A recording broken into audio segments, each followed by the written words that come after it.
HVAC technician के बारे में आज हम लोग बात करने जा रहे हैं। गुड मॉर्निंग आप सबको। HVAC के कुछ क्वेश्चन और आंसर हम बताने जा रहे हैं, बहुत ध्यान से सुनिए और इससे आपको बहुत सारा फायदा होगा। तो चलिए स्टार्ट करते हैं जल्दी। तो पहला नंबर क्वेश्चन रहेगा कि HVAC क्या होता है। तो HVAC का मतलब होता है, फुल फॉर्म होता है heating, ventilation, air conditioning.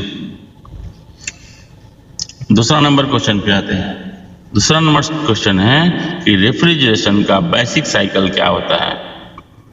Refrigeration का बेसिक साइकिल कंप्रेशन मतलब कंप्रेसर से कंप्रेशन होता है, कंडेंसर से कंडेंसेशन होता है, एक्सपेंशन वाल्व जो होता है एक्सपेंशन वाल्व से एक्सपेंशन होता है, और एवापोरेटर से। ठीक है, ये साइकिल है। फिर से याद कर लीजिए, कंप्रेशन, कंडेंसेशन, एक्सपेंशन और एवापोरेशन। ठीक है, चलिए अब हम पता करेंगे कि लोग बहुत ज़्यादा एसी का टेम्परेचर ऑन कर देते हैं, 18 पर रख देते हैं, तो कोई 16 पर रख देता था पहले, कोई 20 पर रख देता था। एक्चुअल में इसका आइडियल टेम्परेचर क्या है जो वर्ल्ड में पूरा फेमस है, उसका टेम्परेचर है 22 to 24, 22 से 24। ठीक है, 4 नंबर आते हैं। रेफ्रिजरेंट क्या होता है। रेफ्रिजरेंट क्या होता है? कूलिंग बनाने वाला केमिकल फ्लूइड।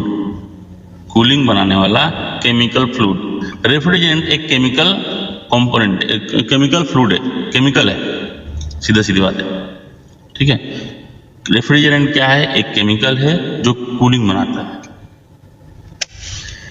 अगले क्वेश्चन पे आते हैं। सबसे कॉमन रेफ्रिजरेंट कौन है? तो सबसे कॉमन रेफ्रिजरेंट R22 है, R410 है, R32 है और R134 है। अब दूसरे क्वेश्चन पे आते हैं। कंप्रेसर का क्या काम है? कंप्रेसर का काम होता है रेफ्रिजरेंट को कंप्रेस करके हाई प्रेशर गैस बनाना।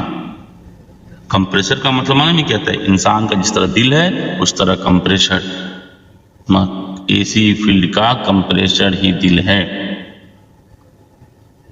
फ्रिज हो, चिलर हो, चाहे HVAC हो, कंप्रेसर दिल है। अब चलिए अगले क्वेश्चन को यहाँ चलते हैं। कॉपर पाइप क्यों यूज होता है? कॉपर पाइप क्यों यूज होता है? तो कॉपर पाइप का इस्तेमाल हीट को ट्रांसफर फास्ट और कोरोशन रेसिस्टेंस के लिए किया जाता है। हीट जो है ना उसको ट्रांसफर करना पड़ता है। नेक्स्ट क्वेश्चन की तरफ आते हैं। सुपर हीट क्या होता है? इवापोरेटर आउटलेट का गैस टेम्परेचर से सक्शन प्रेशर टेम्परेचर तक इवापोरेटर आउटलेट कहते हैं।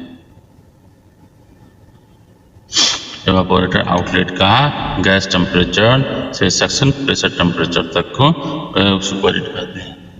ओके, सब कूलिंग क्या होता है? सब कूलिंग क्या होता है? सब कूलिंग लिक्विड लाइन टेम्परेचर से कंडेंसिंग टेम्परेचर तक को सब कूलिंग कहते हैं। समझ में आ गया? नहीं समझ में आया वो हम बाद में विस्तार से बात करेंगे। मैं आपको खाली क्वेश्चन आंसर बोल रहा हूँ, आप याद कर लें। थर्मोस्टेट का क्या काम है?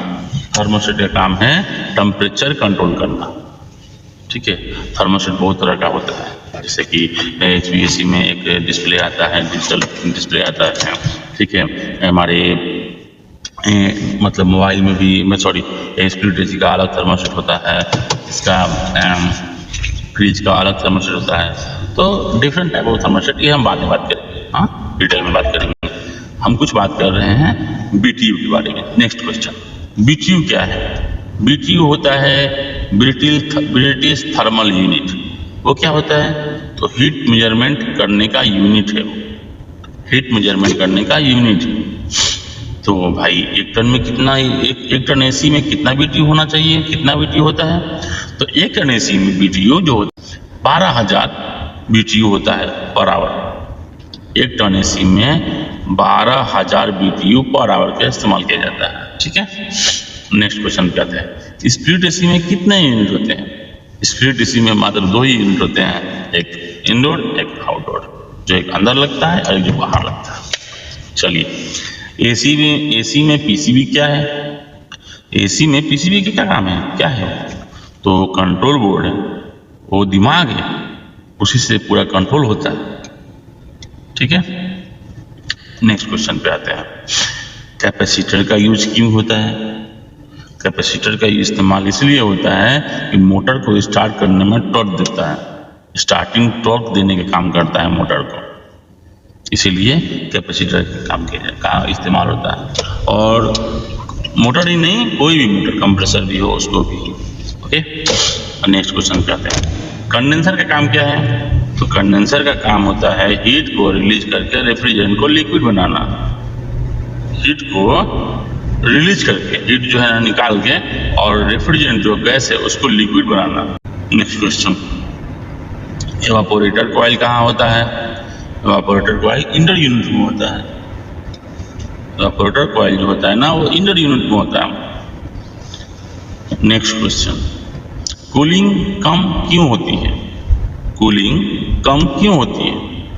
कूलिंग कम होने का बहुत सारा कारण है, जैसे गैस लीकेज होना, फिल्टर चोक होना, कॉइल डर्टी होना, या कंप्रेसर वीक होना, यही कारण हो सकता है। और आते हैं नेक्स्ट क्वेश्चन, रेफ्रिजरेंट लीक कैसे चेक करते हैं? रेफ्रिजरेंट का लीक चेक करने के लिए तो बहुत सारा उपाय है, जैसे कि हम लोग नॉर्मली शैम्पू का यूज करते हैं, सोप का यूज करते हैं, लीक डिटेक्टर का यूज करते हैं, और सबसे हाई क्वालिटी जो है वो नाइट्रोजन है। नाइट्रोजन से हम लोग लीक डिटेक्ट करते हैं। नेक्स्ट क्वेश्चन पे आते हैं, वैक्यूम क्यों करते हैं? वैक्यूम क्यों करते हैं? वैक्यूम करने का मतलब है, कारण है मॉइस्चर और उसके सिस्टम के अंदर जो है एयर को बाहर निकालना, फेंकना, हटाना। ठीक है, वैक्यूम कितना करना चाहिए? वैक्यूम जो करना चाहिए ना, वो 500 माइक्रोन्स या उससे कम, 500 माइक्रोन तक करना चाहिए। तो 500 माइक्रोन छोड़िए, हम लोग का जो ब्लू वाला गेज होता है ना, उसमें माइनस होता है, -30। ओके, तो -30 का हम लोग को ये करना चाहिए, वैक्यूम करना चाहिए। ओके, अगर एसी में गैस ज़्यादा हो जाएगा तो फिर क्या होगा? इसको बोलते हैं ओवर चार्जिंग। गैस ज़्यादा हो जाएगा एसी में तो क्या होगा? ज़्यादा गैस हो जाएगा तो हाई प्रेशर हो जाएगा, हाई प्रेशर हो जाएगा, कूलिंग कम करेगा, कंप्रेसर खराब हो सकता है ज़्यादा गैस डालने से।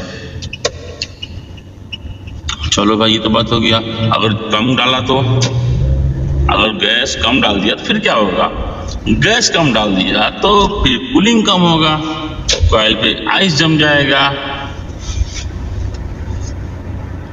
नेक्स्ट क्वेश्चन की तरफ चलते हैं। फिल्टर क्लीनिंग कब करना चाहिए? फिल्टर क्लीनिंग कब करना चाहिए? फिल्टर क्लीनिंग 15 से 20-25 दिन में कर लेना चाहिए। 15 से लेके 1 महीने के अंदर में फिल्टर क्लीनिंग कर ही लेना चाहिए। इससे क्या होता है कि साइकिल अच्छा रहता है, अच्छा से हवा आता है, अच्छा एसी चलता है। चलिए नेक्स्ट क्वेश्चन की तरफ बढ़ते हैं। एसी का एयर फ्लो कम क्यों होता है? एसी का एयर फ्लो कम क्यों होता है? उसके बहुत सारे कारण हैं। फिल्टर डर्टी हो सकता है, ब्लोअर मोटर का वीक हो सकता है, ब्लोअर मोटर का कैपेसिटर वीक हो सकता है, कॉइल चोक हो सकता है, यही सब है कारण। आते हैं अगला क्वेश्चन रहेगा हमारा इलेक्ट्रिकल के लिए। इलेक्ट्रिकल क्या है?